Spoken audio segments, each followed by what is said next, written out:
नमस्कार। मैं आप सबसे कुछ बातें करना चाह रही थी।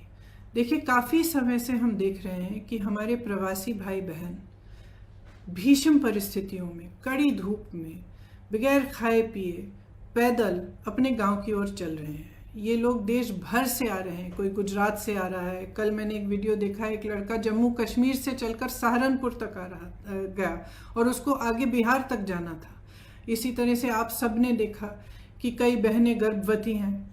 गर्भवती होते हुए 6 घंटे 8 घंटे कड़ी कड़ी धूप में चल रही हैं।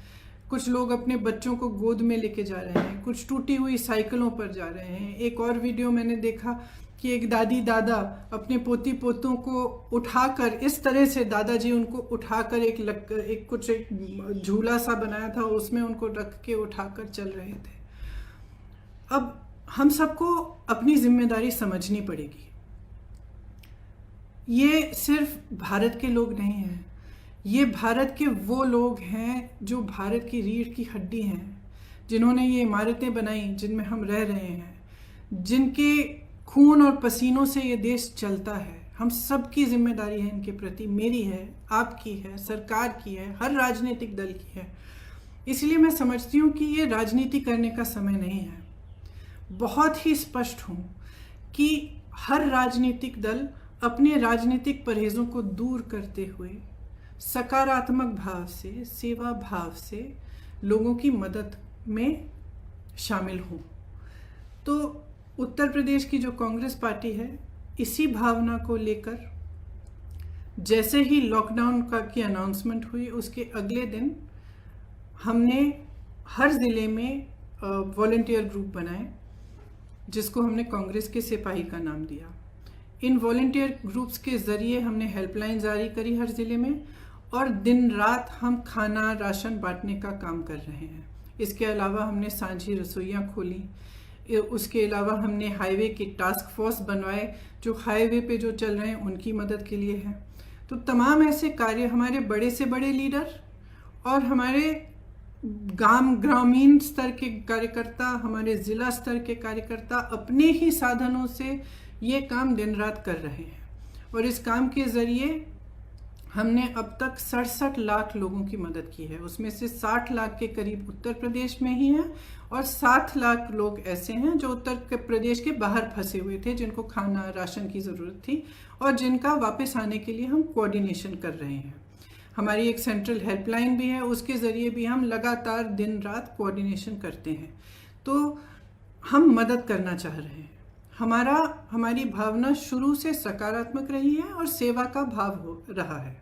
इसी भाव से हमने अपने सुझाव मुख्यमंत्री जी को दिए, और सकारात्मक रूप से ही दिए कि देखिए, आपको ठीक लगे तो आप ये चीज़ें कर लीजिए। जहाँ जहाँ हमें लगा कि वो कुछ अच्छा कर रहे हैं, हमने उनकी तारीफ भी की, हमने उसका स्वागत किया, उन कदमों का स्वागत भी किया। कुछ समय से हम कह रहे थे कि यूपी रोडवेज की जो बसें हैं उनको प्रवासी भाई बहनों के लिए उपलब्ध करा दीजिए, ताकि उनको जो पैदल चल रहे हैं वो बसों में बैठकर बसों में बैठकर सुरक्षित तरह से अपने घर गांव पहुंच पाए। तो हम काफ़ी समय से ये सुझाव दे रहे थे, ये मांग कर रहे थे। जब एक दिन कई हादसे हुए, कई एक्सीडेंट हुए, और हमने देखा कि यूपी की रोडवेज की जो बसें हैं वो अभी भी सक्रिय नहीं हुई हैं, तो हमने एक मुख्यमंत्री जी को एक चिट्ठी लिखी कि हम 1000 बस को उपलब्ध करेंगे।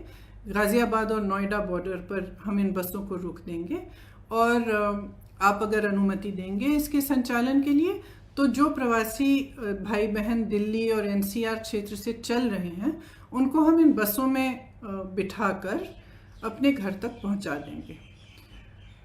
तो अगले दिन मुख्यमंत्री जी ने ये ऐलान किया कि यूपी रोडवेज की 12,000 बसें हैं, इन्हीं का इस्तेमाल होगा और आपकी बसों की ज़रूरत नहीं है।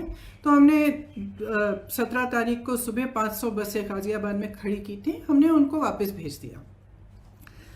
अगले दिन उनसे एक और चिट्ठी मिली कि आप अपनी लिस्ट दे दीजिए, और 1000 बस की आप लिस्ट दे दीजिए। उसमें चालक का नाम होना चाहिए, परिचालक का नाम होना चाहिए, फिटनेस सर्टिफिकेट वगैरह सब कुछ आदि होना चाहिए, ये हमारे पास पहुंचा दीजिए। तो हमने उनको धन्यवाद दिया कि आपने हमें अनुमति दी है बसों को चलाने के लिए, आपको हम लिस्ट उपलब्ध कर देंगे। तो 4-5 घंटों बाद हमने वह लिस्ट उपलब्ध कर दी। फिर 11:30 बजे रात को उनसे एक और चिट्ठी मिली कि आप अपनी 1000 बसें लखनऊ पहुंचा दीजिए कल सुबह 10 बजे। तो इसमें हमने कहा कि देखिए, हमारी बसें खाली दिल्ली से लखनऊ जाएंगी। इन बसों का मकसद ही ये था कि गाज़ियाबाद और नोएडा से, एनसीआर क्षेत्र से जो चल के जा रहे हैं उनको हम बिठाकर उत्तर प्रदेश के गांव और ज़िलों में ले जाएं। तो इन बसों का लखनऊ तक खाली चलना तो पूरे मकसद को ही ख़त्म कर देता है। तो हमने उनसे ये सुझाव दिया कि देखिए, हम गाज़ियाबाद नोएडा में इन बसों को तैयार रख लेंगे, आप परमिट दे दीजिएगा। फिर ये पूरा राजनीतिक सिलसिला शुरू हुआ कि आप हमें परमिट दे रहे हैं, लिस्ट दे रहे हैं, लिस्ट में कुछ गलत नाम है। जो भी है, मैं इन चीज़ों में नहीं पढ़ना चाहती और मैं सरकार पर सवाल भी नहीं उठाना चाहती। अगर उस लिस्ट में कुछ ऐसे नंबर हैं जो गलत हैं, कोई बात नहीं, हम एक नई लिस्ट भी उनको दे सकते हैं। मैं सिर्फ ये कहना चाहती हूँ कि 17 तारीख को 500 बसें हमने गाज़ियाबाद बॉर्डर पे खड़ी की थी। अगर वो 500 बसें चली होती तो कम से कम 20,000 लोग घर सही सलामत पहुंच जाते। कल हमने 900 बसें, 500 बसें राजस्थान के बॉर्डर पर और राजस्थान यूपी के बॉर्डर पर, और 300 से अधिक बसें, जिनकी पूरी टोटल संख्या 900 के करीब थी, हमने गाज़ियाबाद बॉर्डर पे, दिल्ली बॉर्डर पे हमने उपलब्ध कराई। अब अगर ये बसें चली होती तो कल 36,000 और आज 36,000 लोग अपने घर के लिए सही सलामत सुरक्षापूर्ण रवाना हो जाते। लेकिन हम इस राजनीतिक सिलसिले में उलझे रहे। उन्होंने कहा कि लिस्ट गलत है, कुछ ये हो रहा है, वो हो रहा है, बसें हमारी पहुंच गई हैं। कल 4 बजे से हमारी बसें बॉर्डर पे खड़ी थी, उनको आगे परमिट, यूपी के जहाँ पे उन्होंने कहा था कि यहाँ पे हमें गाज़ियाबाद और नोएडा में 2 पॉइंट्स दिए थे, यहाँ तक पहुँचाइए, वहाँ जाने का परमिट ही नहीं दे रहे हैं यूपी के अंदर। तो बसें खड़ी रहीं, आज भी खड़ी हैं। अब मैं सिर्फ ये कहना चाहती हूँ कि देखिए, 4 बजे 24 घंटे हो जाएंगे कि ये बसें उपलब्ध हैं। अगर आपको इस्तेमाल करनी है तो इस्तेमाल करिए, हमें अनुमति दीजिए। आपको भाजपा के झंडे लगाने हैं, इन पे अपने भाजपा के स्टिकर लगाने हैं तो बेशक लगाइए, बेशक लगाइए। आपको अगर कहना है कि आपने उपलब्ध कराई हैं तब भी कराइए, लेकिन इन बसों को चलने दें। क्योंकि जब तक हम इस राजनीतिक उलझन में पड़े रहे हैं ना, जब तक आप अजीब अजीब से बयान दे रहे हैं और तमाम इश्यूज उठा रहे हैं, तब तक हम कम से कम 92,000 लोगों को घर पहुंचा सकते थे।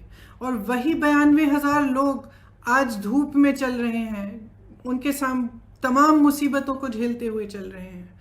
तो मैं सिर्फ मुख्यमंत्री जी से ये आग्रह करना चाहती हूँ, हमारी बसें वहाँ पे 4 बजे तक खड़ी हैं, आपको इस्तेमाल करनी है तो आप हमें परमिट दीजिए, अनुमति दीजिए कि हम उनका संचालन कर सकें। अगर आपको नहीं इस्तेमाल करनी है तो भी कोई बात नहीं, हम उनको वापस भेज देंगे। हमने 3 दिन पहले भी वापस भेज दिया था 500 बसों को, हम वापस भेज देंगे।